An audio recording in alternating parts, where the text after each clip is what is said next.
1 वर्षापूर्वी पतीचे अचानक निधन झाले. जवळील व्यक्ती अचानक सोडून गेल्याने नाशिकमधील अपर्णा धामणे या महिलेला एक मानसिक धक्का बसला. परंतु यातून बाहेर निघण्यासाठी त्यांनी स्वतःचा व्यवसाय सुरू केला. आपल्या नवऱ्याची आपल्याला कायम सोबत राहावी आणि त्यांचे नाव नेहमी कानावर ऐकू यावे याकरता त्यांनी व्यवसायाला देखील पतीचेच नाव दिले. आलेली वाईट वेळ आणि परिस्थितीवर मात करत त्यांनी स्वतःला सावरले आणि आज नाशिकमध्ये स्वतःची एक वेगळीच ओळख निर्माण केली. त्यांचा हा प्रवास कसा सुरू झाला हे त्यांनी लोकॅलिटीच्या माध्यमातून सांगितले आहे. मी अपर्णा वैभव धामणे.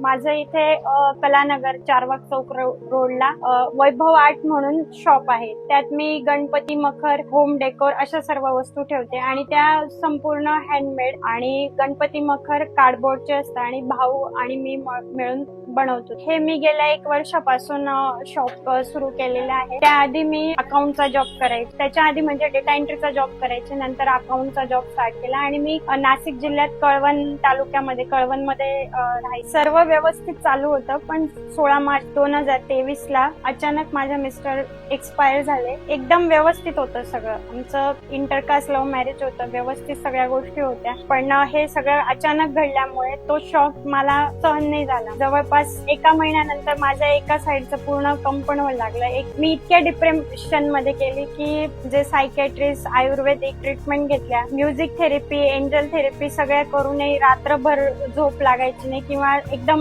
लहान मुलासारखं सांभाळावं लागायचं सगळ्या गोष्टी. आणि माझा अकाउंटचा जॉब होता, तो माझ्या सरांनी कोऑपरेट करून मला वर्क फ्रॉम होम करून दिला नाशिकला. माझा जॉब एकीकडे चालू होता, म्हणजे मी ऑनलाईन काम पण करत होती, पण माझी मनस्थिती अडकत नव्हती की मला नुसतं काम करायचं तेवढंच चालू असायचं. ऍक्च्युली असं व्हायचं की एकीकडे मी बँकेचे सगळे ट्रान्झॅक्शन करत होती, पण वहीवर फक्त वैभव वैभव वैभव असं एकीकडे तेही आणि एकीकडे हेही. मी त्याच्यातून निघणं म्हणजे अशक्यच वाटत होतं मला. मग आईनी पण म्हणजे समजवलं, तो जर बघत असेल तुला कुठून तर त्याला पुढे जाणंही शक्य नाही आणि परत येणंही शक्य नाही, तर त्यामुळे तू थोड्या लवकर याच्यातून बाहेर पडशील तेवढं तुझ्यासाठी चांगले. तुला सांभाळायला आम्ही आहे, पण तो जो कुठे असेल त्याला सांभाळायला, त्याला बघायला कोणीच नाही, त्याच्यामुळे त्याच्यासाठी तरी तू. आणि मला एक आजीचा बॅकग्राऊंड होता, भावाचा होता, कलेचा, ड्रॉइंगचा किंवा अजून काही. मी पूर्वी मेहंदी, रांगोळी सगळं काढायची, तर मला रात्री झोप लागत नसायची. त्याच्यामुळे मी युट्यूब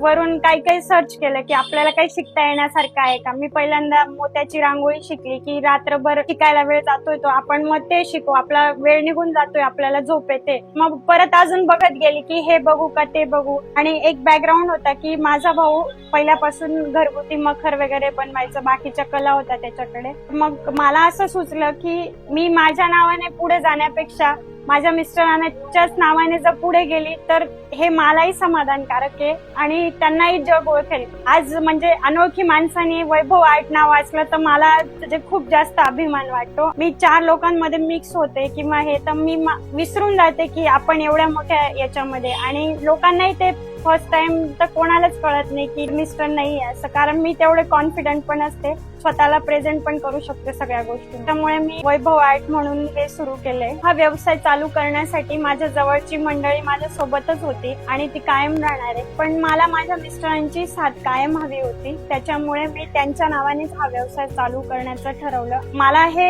आहे सतत की ते आहे माझ्या बरोबर आणि कायम राहावे. मला हा व्यवसाय चालू करताना पूर्णपणे वेगळ्या फील्ड मध्ये यायचं होतं. म्हणजे मी ऑलरेडी दुःखात होती, त्यात अजून मला म्हणजे सफर करायचं होतं हे मला नक्की माहित होतं, पण मग मला ते म्हणजे मी प्रॉब्लेम फेस करू शकली सगळी, कारण माझ्या बरोबर माझी फॅमिली भक्कमपणे उभी होती पूर्ण याच्यामध्ये.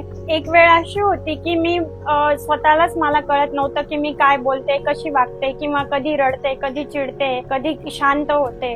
पण आज मी गेल्या 1 वर्षात एवढी स्टेबल झाली की मी स्वतः ज्या वस्तू बनवलेल्या आहेत त्या कशा बनवल्या, त्या कोणत्या मटेरियलमध्ये, त्याची प्राइस काय, हे सगळ्यांना व्यवस्थितपणे एक्सप्लेन करू शकते. असं असतं की गेलेला व्यक्ती परत येत नाही, पण मला सतत जाणवतं की ते आहे माझ्या बरोबर. आणि ते जेव्हा होते तेव्हाही त्यांनी मला तेवढाच कॉन्फिडन्स दिला की तू जा पुढे, हो कर. पण आजही तसंच जाणवतं की ते सांगताय की तू करू शकते सगळ्या गोष्टी.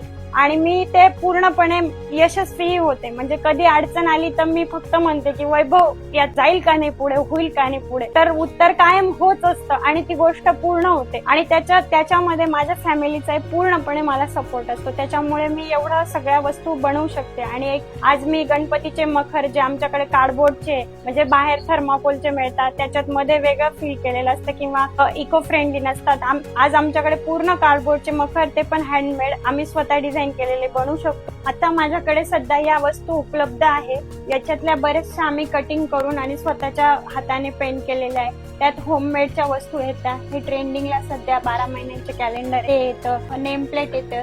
हे एक आम्ही आमच्या म्हणजे आई जुनी पाटी होती आईच्या घरामध्ये, तर तिने जे वाक्य सांगितले ते आम्ही बनवलेले, तर ते अजून तरी कुठे आम्हाला दिसले नाहीये. हे आम्ही स्वतः कटिंग करून बनवलेले. तसंच अष्टविनायकचे किंवा मुद्रा आहे हे तुम्ही बघू शकता, म्हणजे सगळं होम डेकोरचे सामान आहे.